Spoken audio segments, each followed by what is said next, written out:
Hello, and welcome to the first episode of the Social Capital Guy podcast. My name is Bevon Joseph, and I will be your host. After working on Wall Street for 15 years and running a successful nonprofit for the last 7, I decided to pivot to share my knowledge and network and find ways to help people increase their social capital. I believe that relationships are at the core of life, especially in business, and your network is your net worth. This podcast focuses on what I call the 3 C's: community, careers, and capital. And when I talk about capital, I mean both social and financial capital.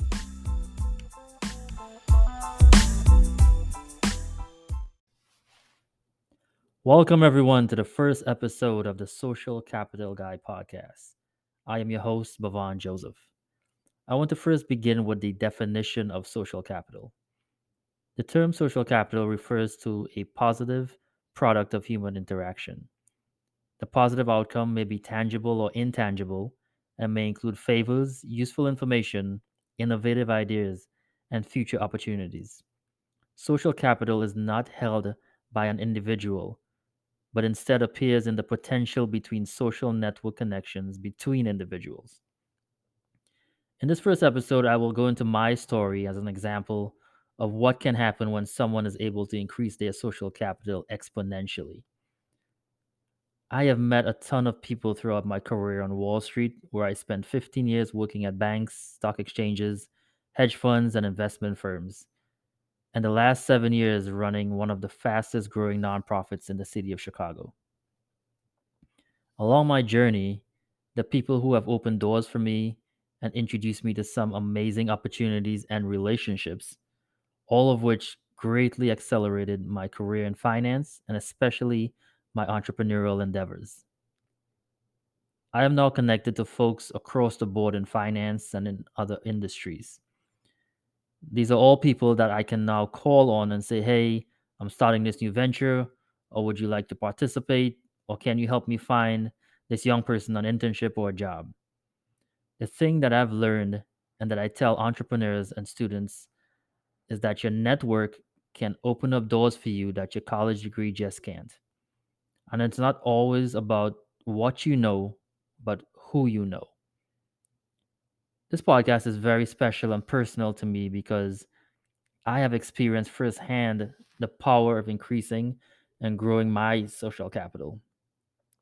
And now I feel like it's my duty to help others, especially students, entrepreneurs, and founders of color, increase their own social capital so they can start and grow businesses and better themselves and their community. I have had the honor and privilege of mentoring and teaching many young people over the last 7 years who are now young professionals working in finance. They will be joining me in conversation to talk about the impact of increasing their social capital. It's also just great to catch up with these amazing individuals, many of whom I've known since they were in high school. Some of my guests will include present and former professional athletes who have started businesses. We will discuss their platform, how they've used it, and their networks to help them become investors and entrepreneurs. It's also interesting to learn about how they are giving back to their communities as well. I'm going to be talking to nonprofit leaders from across the country about the importance of social capital as it relates to fundraising and telling their story via social media. As an example, over the past 3 years, I was able to raise $2.5 million for my nonprofit organization, and the vast majority of those dollars was a result of my increased social capital. I'm very excited about this first season of the Social Capital Guy podcast, and I can't wait to introduce you to my amazing guests. Each episode will end with one actionable tip from our guests about how you can start increasing your social capital. My goal is for us all to be social capital rich. So let's dig into a little bit about my background and how I have been personally impacted by the power of social capital. I started my career on Wall Street on the trading floor of a global finance company back in 1999. And my first day on the job, I ended up on a trading floor. I was the computer hardware break fix guy. So I was fixing computers on the trading floor. There were maybe 3 to 400 traders on that floor, and then there was me.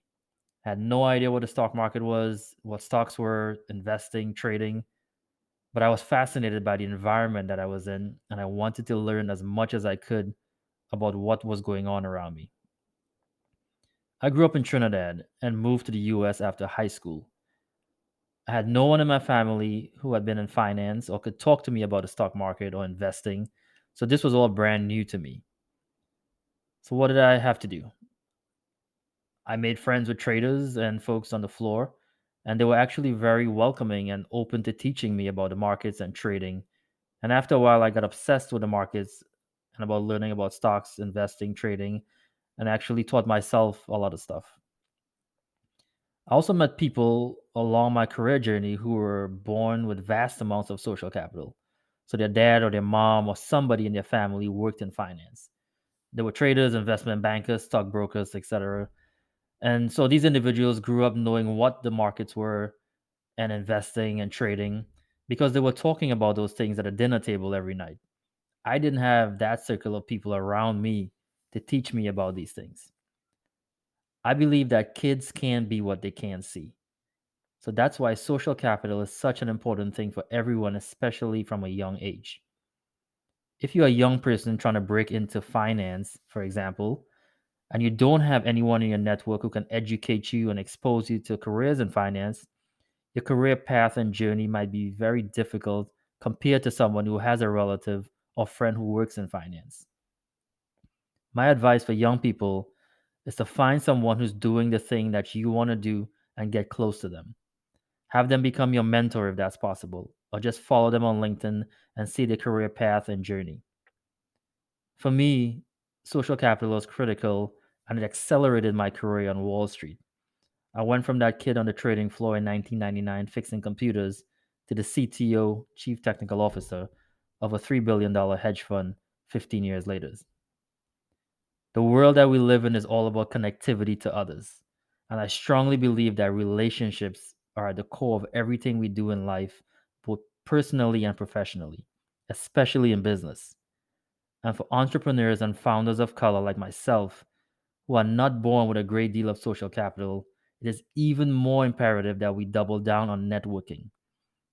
I believe that if you are not born with privilege, the next best thing is proximity to it. I tell young people every day, if you're shy, get over it, because that's not going to get you anywhere. Social capital has had a profound impact on my life, professionally and personally. And that's why I started this podcast, because I want people to understand the power of networking, growing your community, increasing your social capital, getting out of your comfort zone, and interacting with people from all walks of life. You never know who you're going to meet, what they do, and the future opportunities they might present to you.